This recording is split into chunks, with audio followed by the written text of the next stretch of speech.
santificando a mente. Nosso tema de hoje é santificando a mente, purificando pensamentos e intenções. O texto bíblico se encontra em Romanos capítulo 2.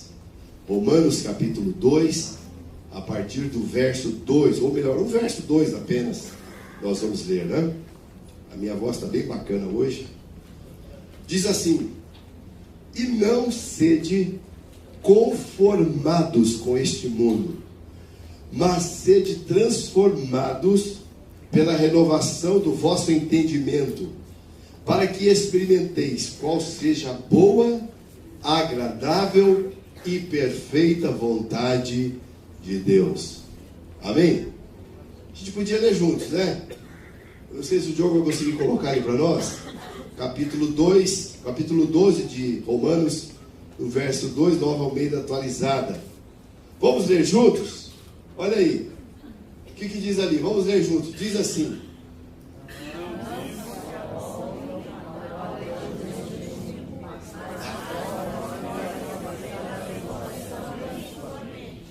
Quase deu certo, quase. Vamos de novo, né? Vamos lá. Não se amoldem ao padrão deste mundo, mas transformem-se pela renovação da sua mente, para que vocês experimentem a boa, agradável e perfeita vontade de Deus. Amém. Exatamente isso, né? E é tão interessante porque no capítulo 11, Paulo, aliás, a carta aos Romanos, ela é um tratado para a vida cristã.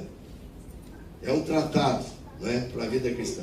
Segura aí no tema, tá? Segura aí, não joga para frente ainda não, que eu vou fazer a introdução aqui ainda. E até o capítulo 11, Paulo, ele está fazendo o quê?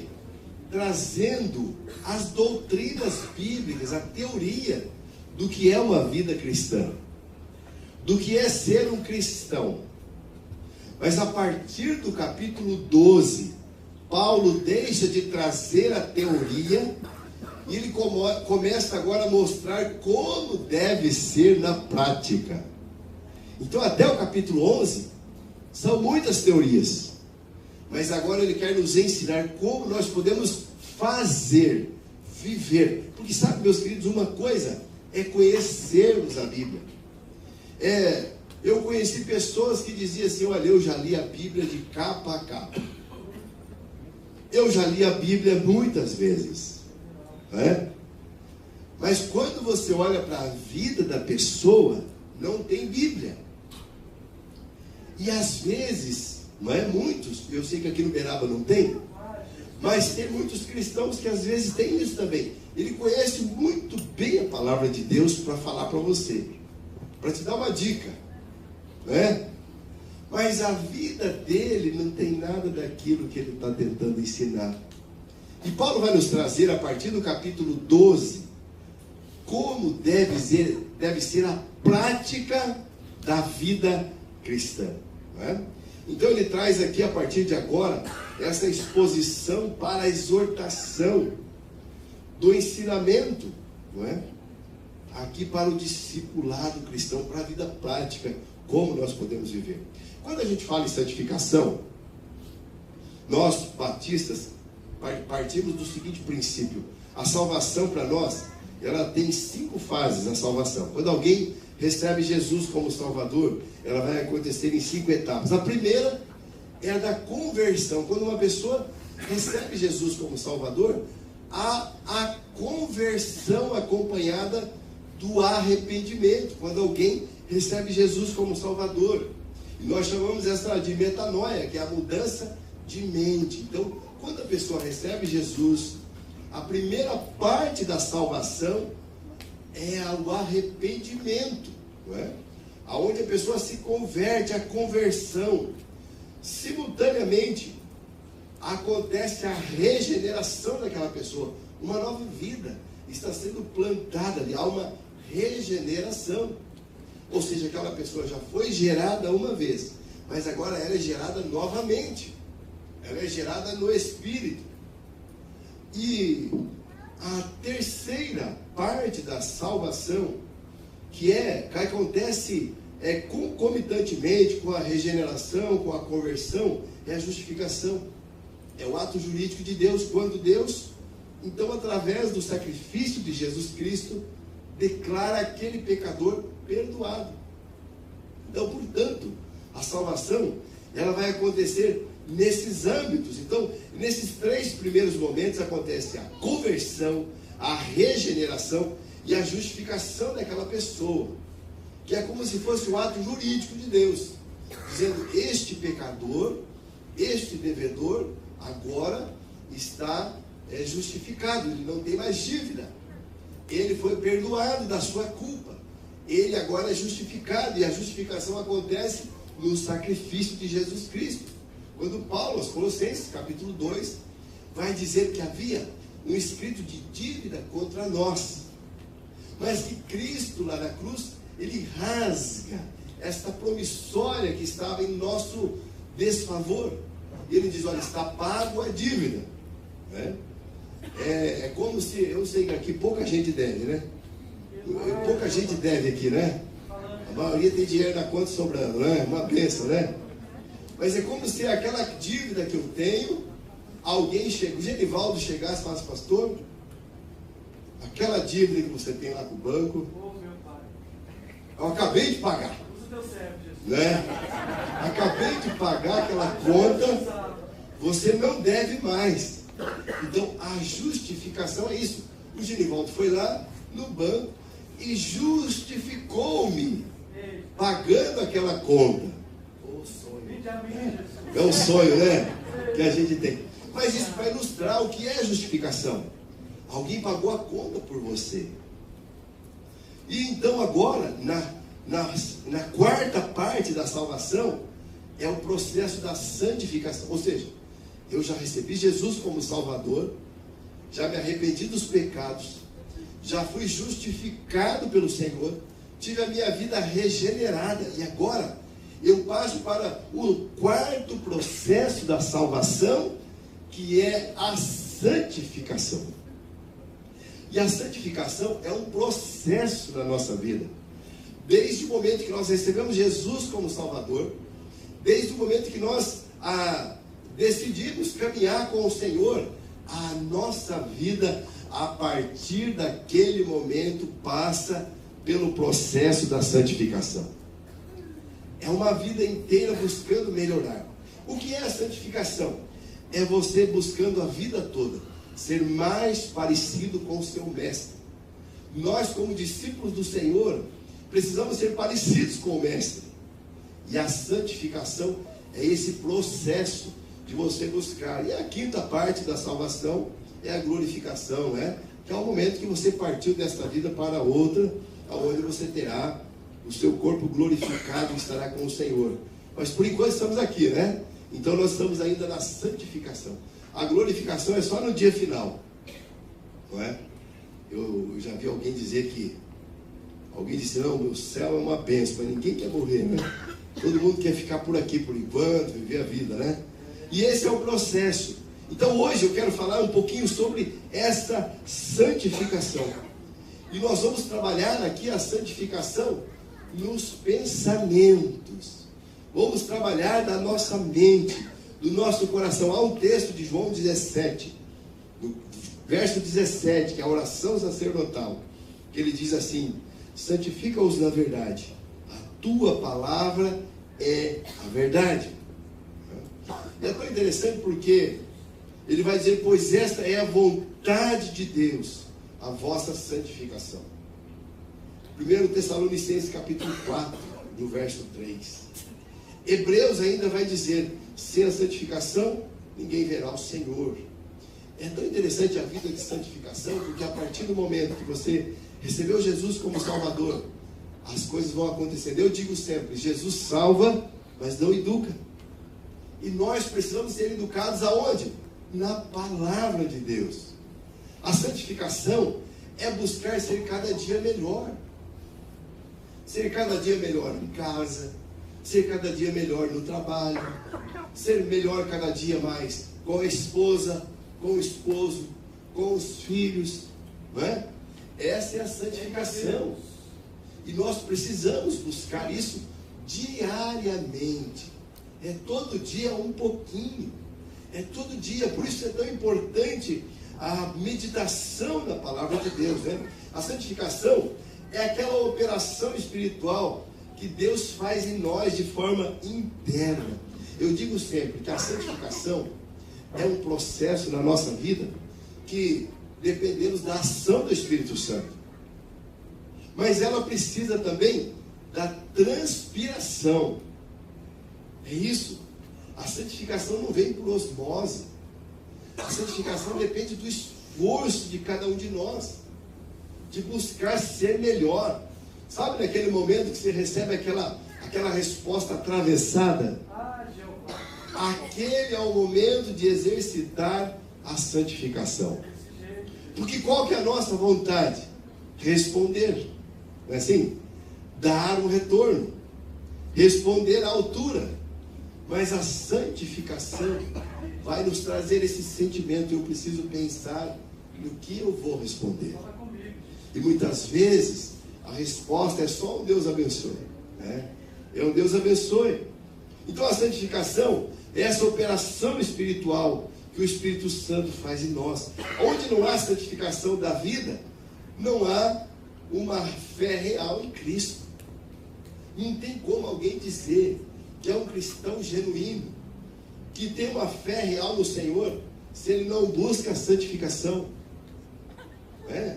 Não há como. Precisa haver essa busca incansável.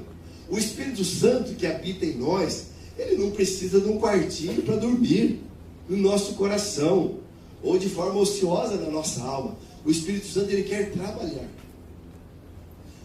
O Espírito Santo habita em mim. Eu arrumei um quartinho para ele, ele vem, fica dormindo, eu faço o que eu quero, ele está dormindo. Não. O Espírito Santo, ele quer nos moldar. E sabe de uma coisa?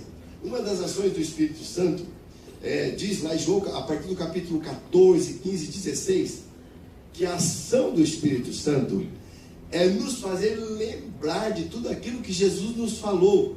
E o que Jesus nos falou está na sua palavra. Então, se eu não conheço a palavra de Deus, o Espírito Santo não vai me lembrar. O Espírito Santo não vai te revelar uma coisa que você nunca ouviu falar. Porque toda a revelação de Deus está na palavra, né? Embora que tem pessoas que querem revelação, né? Eu vou lá na irmã Dorquinhas essa semana. A irmã Dorquinhas, ela revela, né? Ela revela. Eu não leio a Bíblia, mas a irmã Dorquinhas revela. E a revelação de Deus está na palavra. Então, meus queridos, o Espírito Santo, ele é essa pessoa que vai nos fazer lembrar da palavra de Deus, né? Mas sempre ele torna a sua presença conhecida pelo fruto que ele faz brotar no nosso coração. E a santificação, ela vem a partir do refletir o fruto do Espírito. O Espírito Santo habita em mim, ele está trabalhando em mim, em você, e ele está trazendo isso. Ele está lembrando, fazendo você lembrar. Então, chega naquele momento lá no trânsito, né? Você levou aquela fechada. E aí, a tua mente vem e diz, olha, dá uma resposta, né? O Espírito Santo te faz lembrar. Olha, controla a sua língua, né? Controla a sua língua. Seja parecida com Jesus, né? O que será que Jesus faria naquele momento? Então, esse é o processo da santificação. Paulo, falando aos Gálatas, capítulo 5, dos versos 22 a 23, ele diz, mas o fruto do Espírito aliás, importante, meus irmãos, não é os frutos do Espírito, tá? Aprendam isso. Não é os frutos, é o fruto do Espírito sendo manifestado em 9 características. Né? Diz, o fruto do Espírito é, primeiro, amor, alegria, paz, longanimidade, benignidade, bondade, fidelidade, mansidão, domínio próprio. Essas são as características, as 9 características do fruto do Espírito. E ele já começa logo com amor. Porque muitas vezes o nosso desejo carnal é de pegar no pescoço do irmão, né? Aqui não tem. Mas às vezes é isso. Mas ele já começa logo com o amor. E o amor é aquele que cobre uma multidão de pecados. Então a santificação, ela é um processo na nossa vida. Nós vamos sendo todos os dias moldados pelo Senhor. Vamos sendo moldados pela palavra do Senhor. Quando você vem aqui no domingo como esse, que você ouve uma palavra dessa, o teu coração vai refletindo durante aquela semana. Você já começa a pensar nas suas ações. Você já começa a pensar como é que você vai responder às pessoas, porque você ouviu uma palavra. Agora, sabe, é tão importante também porque há alguns sinais da vida das pessoas que buscam a santificação. Há alguns sinais visíveis, não é? Então, a verdadeira santificação, ela não consiste apenas em conversar sobre assuntos religiosos. Porque às vezes, como eu disse, a pessoa sabe tudo de determinada religião, mas ele não sabe nada de vida com Deus no dia a dia. Isso não se torna um sinal visível da santificação. A santificação também, ela não consiste em nos retirarmos de nossas ocupações comuns da vida, renunciando aos deveres sociais. Lembra dos monges? Os monges foram criados há algum tempo atrás. E qual que era a ideia? É uma ideia furada. Sabe por quê?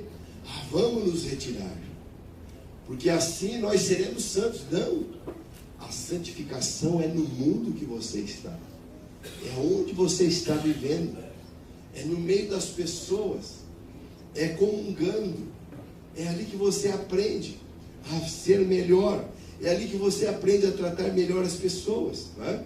Então não é você deixar, olha, eu não vou nem passar na frente da casa daqueles meus amigos, que eles não são cristãos. Não, pode ir lá, meu querido. Vai lá, mas faça diferença, né? Assim deve ser. A santificação também, ela não consiste na casualidade de, sabe, aquele chamado politicamente correto. Não é isso. O politicamente correto não significa santificação. Santificação é quando nós entendemos que a palavra de Deus é a nossa direção.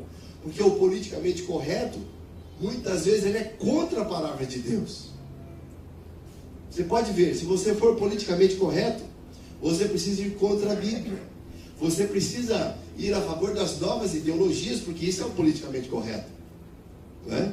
Eu me lembro agora mesmo dessa que está acontecendo lá em Paris, não é? A Olimpíada, quantas coisas estão acontecendo, e a gente vê o politicamente correto, como está errado. Como está errado o politicamente correto.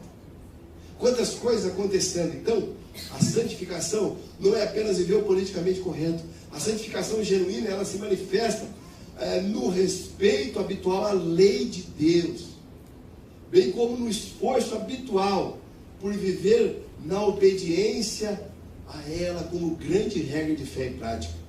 Nós, como batistas, temos esse princípio da Bíblia como única regra de fé e prática.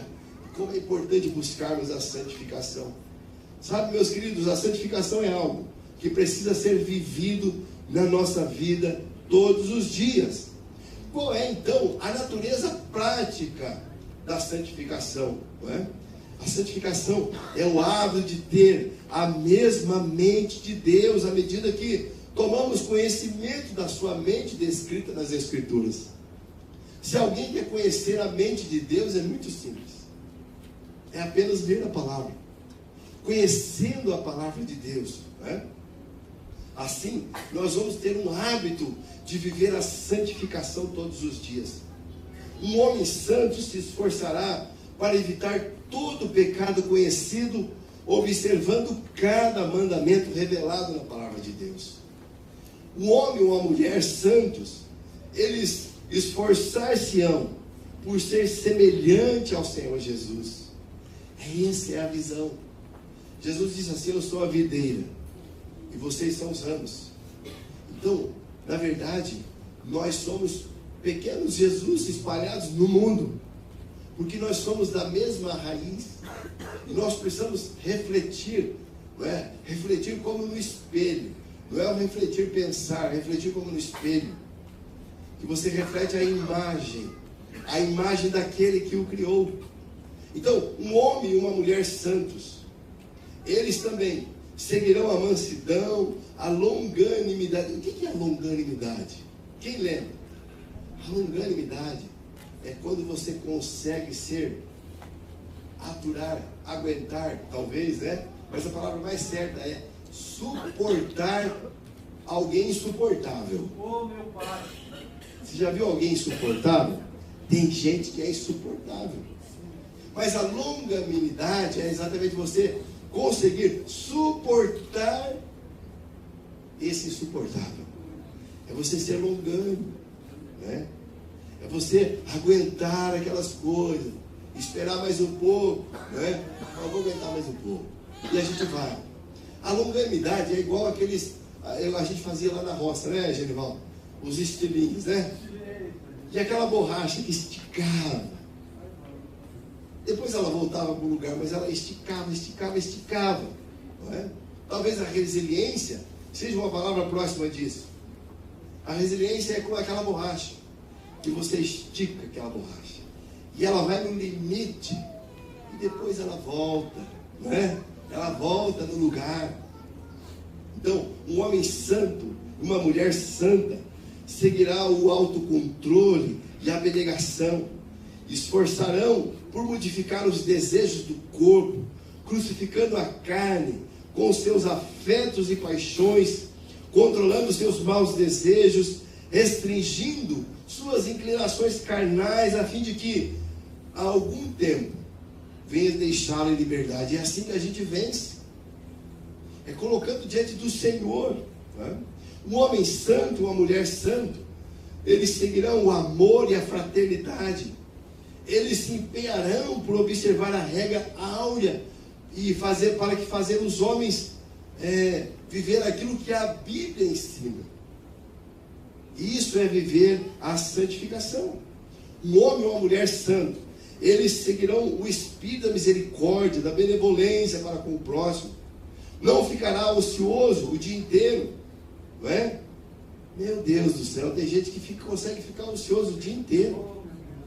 Mas você sabia que a santificação nos ensina a trabalhar, nos ensina a deixar de ser ociosos. É o que eu disse, o Espírito Santo ele não quer um quartinho no seu coração para descansar. Não. O Espírito Santo ele quer um espaço na sua vida para trabalhar em você e através de você.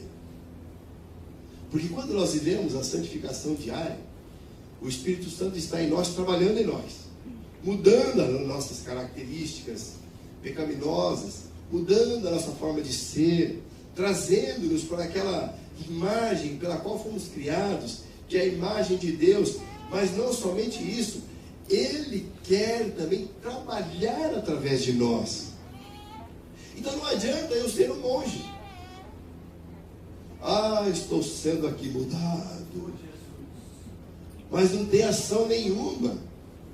O Espírito Santo ele quer agir através de nós. O Espírito Santo ele quer nos usar para fazer uma obra extraordinária. Eu quero então pensar nesse texto que nós lemos hoje aqui, para a gente pensar nessa visão de santificar a nossa mente. O nosso tema hoje é purificando pensamentos e intenções. É quando nós vamos pensar de como nós podemos santificar a nossa mente. Paulo então, ele sai da teoria a partir do capítulo 11, e ele vem para a prática a partir do capítulo 12. Ele vai nos ensinar como nós podemos viver nessa santificação. E o texto que nós lemos vai nos trazer aqui no mínimo 3 verbos. Ele vai falar do verbo conformar-se, ele vai falar do verbo transformar-se, e ele vai falar do verbo experimentar. E é isso que nós vamos falar. E a primeira lição de hoje à noite aqui, que está nesse texto, ele vai dizer assim: não se conforme com este século. É tão importante isso, porque se nós quisermos ter a nossa mente mudada, transformada. Se nós quisermos buscar a santificação, a primeira coisa que vai acontecer é não nos conformarmos com o presente século. A palavra aqui, conformar-se, significa modelar-se, moldar-se, padronizar-se ou refletir como no espelho. É muito importante, não é? Engraçado que a tradução aqui, quando dá a tradução da Bíblia em latim, ele separa exatamente essa visão. Ele coloca aqui, não coloca a ideia de um século, mas ele coloca a ideia de mundo. O mundo se refere ao mundo espacial e à sua localização. Mas aqui nesse texto é usada a palavra século, que se refere a essa idade, o tempo presente. Uma coisa é nós falarmos assim do mundo. O que é o mundo? O mundo é essa visão física que nós temos, é o mundo espacial, é a localização geográfica. Isso é mundos. Mas século, a palavra usada aqui na tradução latina, ele traz exatamente essa ideia de tempo presente.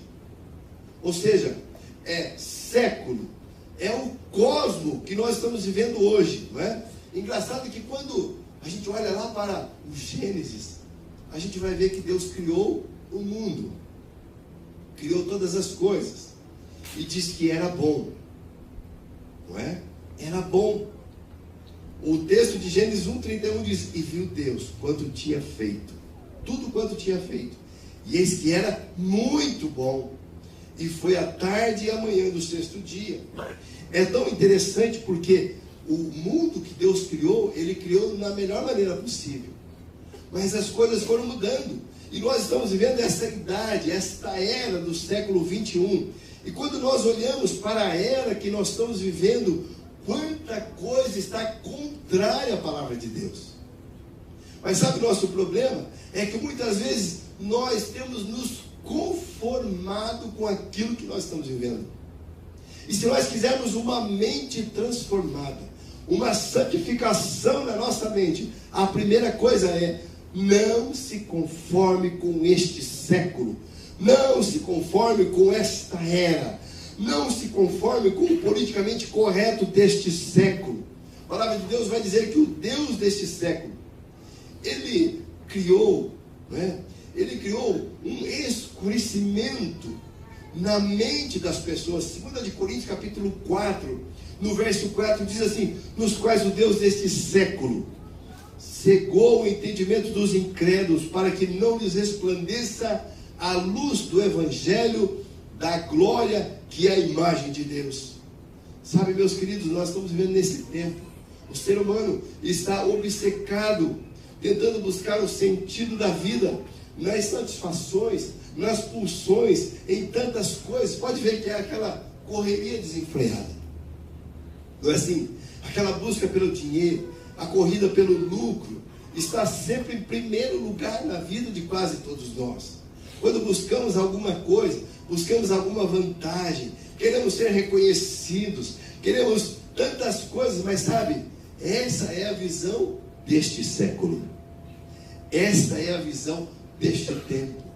Mas pastor, eu não tenho que correr por essas coisas. Você pode e deve correr por essas coisas, mas a sua prioridade maior é não se conformar com as coisas que estão nesta vida, porque desta vida ninguém leva nada. Nós queremos ter uma vida melhor, nós queremos, sim, é bom você ter uma casa boa para morar, ter um carro bom para morar, não é assim? Mas parece que há uma ganância, que quanto mais se tem, mais se quer, não se para. E aí as pessoas começam a buscar uma satisfação. É isso que tem acontecido nesse tempo que nós estamos vivendo, não é? Uma busca, uma corrida. Afinal, eu quero ser feliz. Alguém diz: eu preciso ser feliz, não é? Eu fui almoçar com a Sandra ontem. A gente pôde almoçar num lugar, né? Não me lembro lá o nome, um restaurante simples que tem ali perto de casa. E chegou um rapaz, eu fiquei olhando, e a gente estava ali esperando a nossa vez, e chegou um rapaz com uma BMW. E aí ele estacionou a BMW. O que me chamou a atenção é que ele desceu do carro, ele veio e ficou perto de nós. A camisa dele tinha uma marca da BMW. A bermuda dele tinha uma marca também especial. E o tênis dele era um tênis da BMW. Tinha um símbolo da BM no calcanhar do tênis dele. Sabe, é isso que as pessoas às vezes estão buscando, né? Algo para serem felizes. O ser humano, muitas vezes, ele pensa que muitas vezes ele não é compreendido, mas quando ele corre atrás dessas coisas, então ele está no mesmo nível de todos. E nós precisamos pensar como nós estamos vivendo, qual é a nossa expectativa. E quando a gente olha para tudo isso, né, a gente precisa lembrar: não se conforme, Isaac. Não se conforme. Quando a gente olha para as Olimpíadas que está acontecendo hoje, algumas manifestações, nós temos que pensar, olhar, falar para nós mesmos: não se conforme. Não se conforme com o que está acontecendo. Não é? Nós assim precisamos pensar. Então é muito importante que, antes de tudo, a nossa era, a nossa época, o nosso século requer que mantenhamos toda a verdade do cristianismo, da palavra de Deus, de modo corajoso e inabalável, bem como a autoridade da Bíblia. Sabe, tem muitas pessoas que elas não têm a Bíblia como autoridade. A Bíblia é só mais um livro. Nós não podemos nos conformar. Então a primeira lição de hoje é exatamente essa: para que a nossa mente seja mudada, que a gente tenha os nossos pensamentos renovados. A primeira coisa: não se conforme. Não se conforme com este século, com esta era, com o tempo que está acontecendo. Mas a nossa mente precisa ser transformada. A segunda lição vem exatamente ao encontro desta primeira, que significa: transforme-se pela renovação da mente. E o verso que nós lemos aqui, o verso 2 diz: mas sedes transformados pela renovação do vosso entendimento, ou seja, da vossa mente. Transformação completa, mudança radical, né? Recuperação da imagem pelo qual nós fomos criados. Sabe, meus queridos, ao longo da história, nós fomos criados à imagem e semelhança de Deus. A nossa imagem, ela ficou desfocada desde o Éden. Mas na pessoa de Jesus Cristo, nós fomos regenerados. E nós não podemos deixar, não podemos perder esta imagem que Deus colocou em nós. A imagem de Deus, ela precisa ser mantida. E a palavra que Paulo vai usar aqui no verso 2 é transformado, é a palavra metamorfose, né? Eu me lembro que lá na roça, né, Germão? A gente via, muitas vezes, a lagarta estava pendurada, né? Ela ficava pendurada ali por alguns dias, e de repente ela começava a mudar. E aquela lagarta, ela se transformava numa borboleta. É assim que acontece. Essa palavra é metamorfose. E Paulo traz isso para nós aqui. Nós precisamos usar essa palavra, né, para descrever a transição da nossa vida antiga para a vida nova. Transformação, uma metamorfose pela palavra de Deus. O início da vida cristã, ela está enraizada com esse arrependimento que falamos aqui hoje, né? A mudança de mente, que é a metanoia. Mas durante o processo da nossa vida de santificação, nós precisamos buscar a metamorfose, a transformação completa da nossa vida.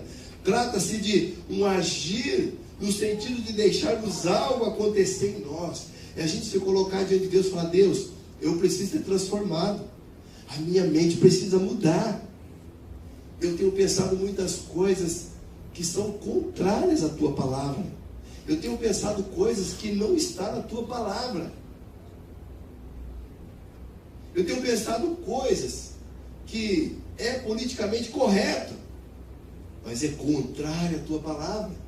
E nós precisamos buscar isso, essa renovação da nossa mente.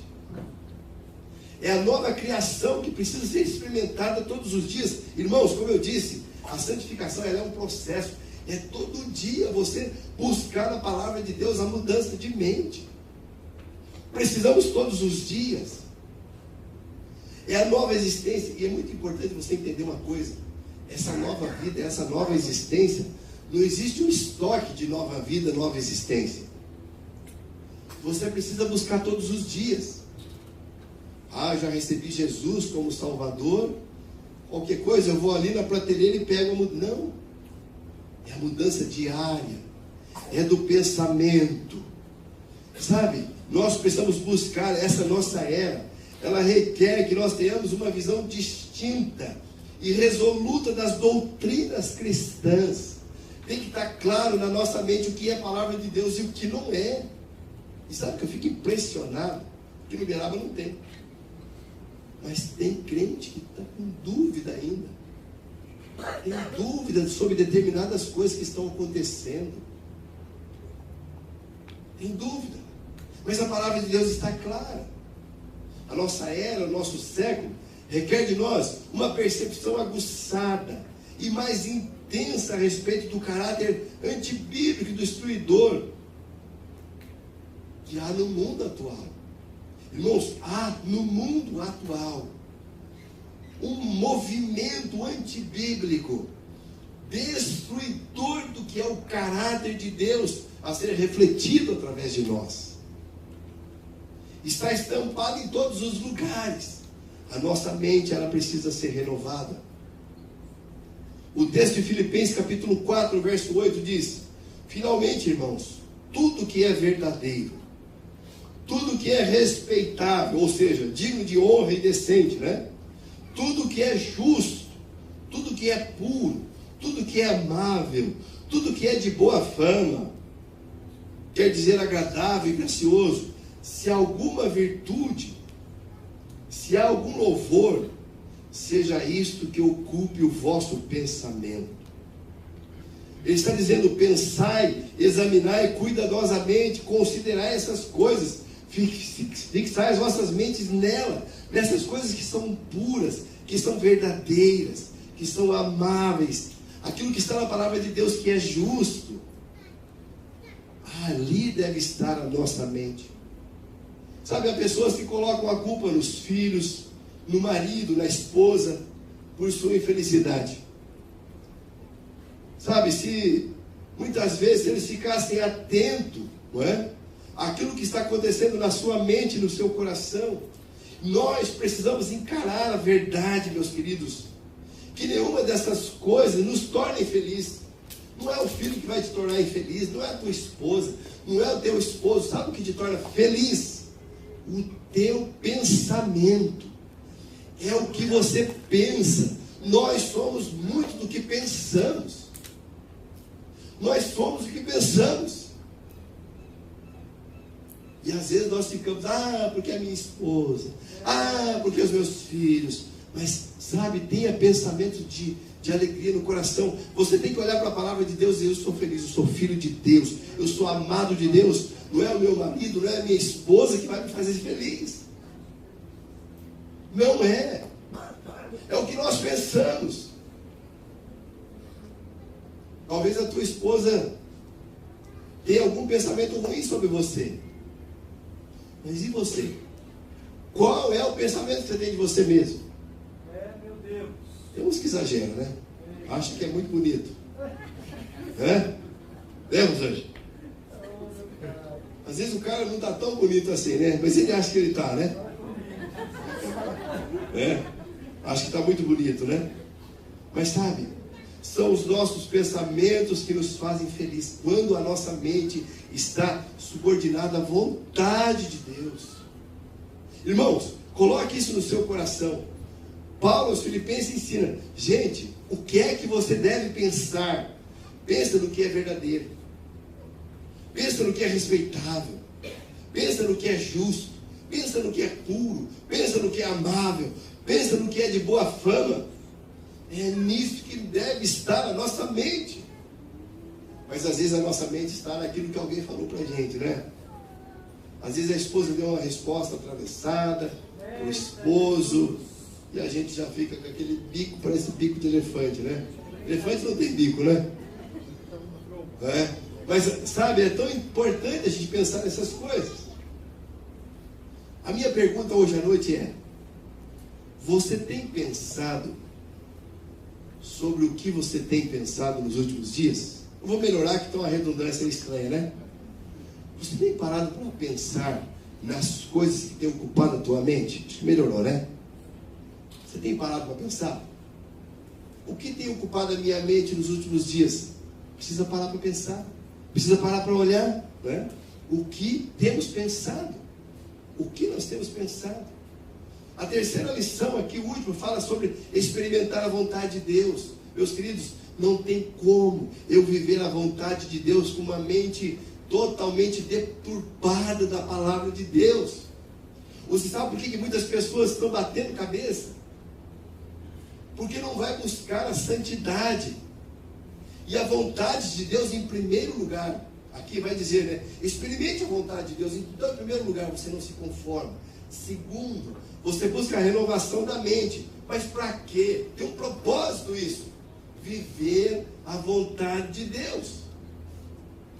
Então, quando eu busco a santificação, quando eu santifico a minha mente, quando eu não me conformo com esse mundo, eu estou caminhando para experimentar a boa, agradável e perfeita vontade de Deus.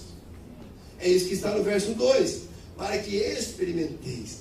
É experimentar, é vivenciar, é viver aquele momento especial de buscar a vontade de Deus. Sabe, meus queridos, essa noite eu queria muito que você começasse a trabalhar isso na sua mente. Por que alguns não experimentam a vontade de Deus? Porque não buscam a santificação.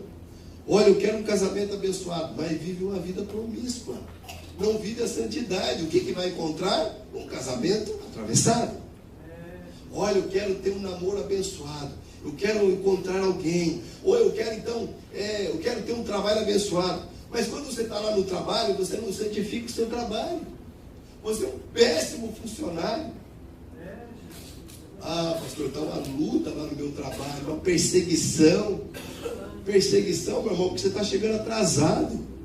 Você não chega no horário, né? E daí, né, Thaís? E aí você está sendo perseguido. Né? Meus queridos, para experimentar a boa e perfeita vontade de Deus, nós precisamos buscar a santificação. Né? Olha o que diz o texto aqui de 1 Tessalonicenses, capítulo 4, os versos 3 e 4, diz assim: porque esta é a vontade de Deus, a vossa santificação. A vontade de Deus é que a gente busque a santificação. E quando nós buscamos a santificação, nós começamos a olhar, a entender qual é a vontade de Deus para nós. Quer saber qual é a vontade de Deus? Viva em santidade. Santifique os seus pensamentos, a sua mente. O nosso tempo se foi. Eu quero encerrar dizendo que Paulo, ele traz aqui dois padrões aqui para nós. O primeiro padrão, de um lado, são os parâmetros de conduta deste século, não é? Literalmente desta era. Esse é um dos padrões que Paulo apresenta. O segundo, do outro lado, os parâmetros para viver a vontade de Deus, que é boa, agradável e perfeita. Qual é a nossa decisão? A nossa decisão deve ser viver a transformação e a renovação da nossa mente. Eu quero encerrar dizendo que o nosso cérebro, ele é bobinho. Sabia que o cérebro é bobinho? O cérebro não sabe se os seus hábitos são bons ou são ruins. Ele não sabe, né? Ele não sabe. Mas o fato é que nós precisamos mostrar, dominar a nossa mente, dizendo que é bom. Amém? Que Deus nos abençoe. Hoje nós estouramos um pouquinho o nosso horário aqui, que temos a ceia ainda, né? Nosso primeiro dia. Mas eu quero orar com você. Que essa palavra não passe em vão para a tua mente. O que você tem pensado ultimamente? O que toma a tua mente e o teu coração? O que é que toma? O que você tem pensado? O que tem carregado a tua mente? Coloque diante do Senhor. Querido Deus, obrigado pela tua palavra. Que sejamos santificados pelo Senhor, as nossas mentes, os nossos pensamentos. Que possamos ter hábitos abençoadores, Pai. Nos ajude a dominar a nossa mente, nosso coração, para sermos abençoados pelo Senhor. Ao que nós oramos em nome de Jesus. Amém.